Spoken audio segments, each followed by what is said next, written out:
என்னோட சின்ன வயசில் என்கிட்டயாவது ஒருத்தன் வந்து டொரண்டோ வருவேன், வந்து இந்த மாதிரி ஒரு பார்க்கில் நின்று வீடியோ எடுப்பேன், அதுவும் டொரண்டோ ஃப்ளாக் முன்னாடி நின்றுட்டு இந்த மாதிரி ஒரு வீடியோ போடுவேன் யூடியூப்லன்னு சொன்னால் என்னோட சின்ன வயசில் வந்து சிரிச்சிருப்பேன் நானே. ஆனால் இப்போ பார்த்தீங்கன்னா கனடா வந்து 8 வருஷம் ஆச்சு. 8 வருஷம் ஆகி பிஆர் வாங்கிட்டேன். இப்போ பார்த்தீங்கன்னா ஒரு நல்ல வேலையில் இருக்கேன்.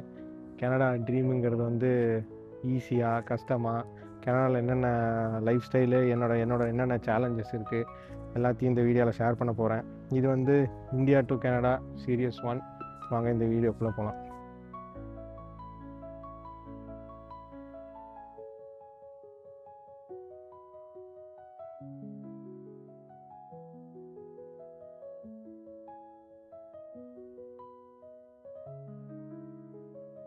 ஆக்சுவலாக இந்த வீடியோ வந்து நான் ரொம்ப நாளாக எடுக்கணும்னு ட்ரை பண்ணிகிட்டு இருந்தேன். பார்த்தீங்கன்னா கேமராலாம் வாங்கி வச்சுட்டு கேமரா முன்னாடி ஃபேஸை காட்ட முடியாமல் பயந்துகிட்டே இருந்தேன்.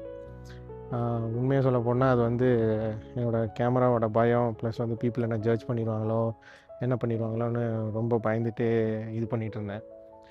இப்போ பார்த்தீங்கன்னா ஒரு முடிவு எடுத்து வீடியோ எடுப்போம், நம்ம பட்ட ஸ்ட்ரகிள்ஸு எப்படி இருந்துச்சு, என்ன ஏது எல்லாத்தையும் வந்து இந்த வீடியோவில் சொல்லலான்னு ஆசைப்பட்டேன்.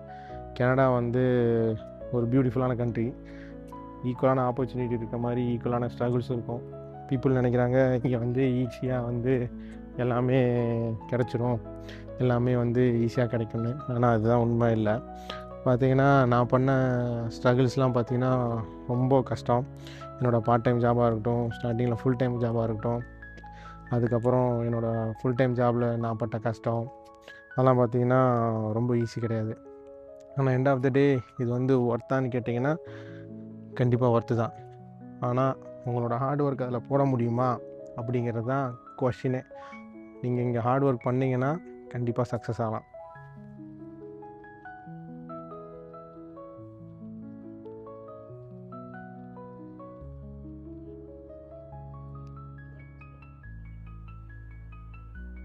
பார்த்தீங்களா, இப்போ தான் பாருங்கள், ரொம்ப ஈஸியாக எதுவுமே கிடச்சிடாது. புது இடம், புது டவுனு, புது பீப்புளு, புது வீடு, அப்பா அம்மா இல்லாமல் ரொம்ப தூரம் தள்ளி 10,000 கிலோமீட்டர்லேருந்து பார்த்திங்கன்னா அது வந்து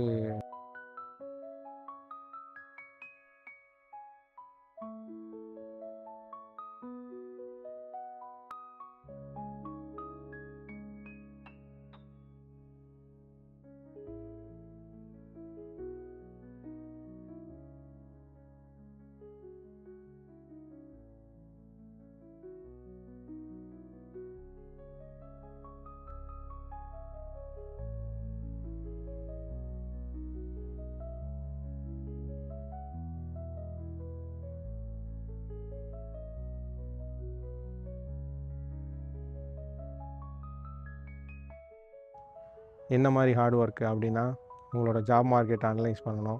இந்த மாதிரி வந்து உங்களுக்கு சர்க்கிள் க்ரியேட் பண்ணுறதுலேருந்து உங்களோட ஸ்டடீஸ் சூஸ் பண்ணுறதுலேருந்து எல்லாமே வந்து ரொம்ப இம்பார்ட்டண்ட்டான விஷயம். அதை சூஸ் பண்ணி கனடா வந்தீங்கன்னா கண்டிப்பாக உங்களுக்கு ஒரு பிரைட் ஃப்யூச்சர் இருக்குது. நம்ம எல்லாருக்கும் ஒரு ட்ரீம் இருக்கும் பார்த்திங்கன்னா, better life, better opportunity, better ஃப்யூச்சர்னு. எனக்கும் அப்படி தான் இருந்துச்சு. இந்தியாவில் இருக்கும்போது ஒரு ஃபாரின் கண்ட்ரி போகணும், அங்கேயே செட்டில் ஆகணும், ப்ளஸ் பார்த்திங்கன்னா அங்கேயே செட்டில் ஆகிட்டு எப்படி இருக்கும் லைஃப்லாம் யோசித்து பார்த்தேன். ஆனால் அது எப்படி நடக்கும், எப்போ நடக்கும்னு எதுவுமே தெரியல. அதுக்காக வெயிட் பண்ணிகிட்டு இருந்தேன். சம்டைம்ஸ் ட்ரீம் இருக்கும், ஆனால் என்ன ரூட்டு எதுவுமே தெரியாது.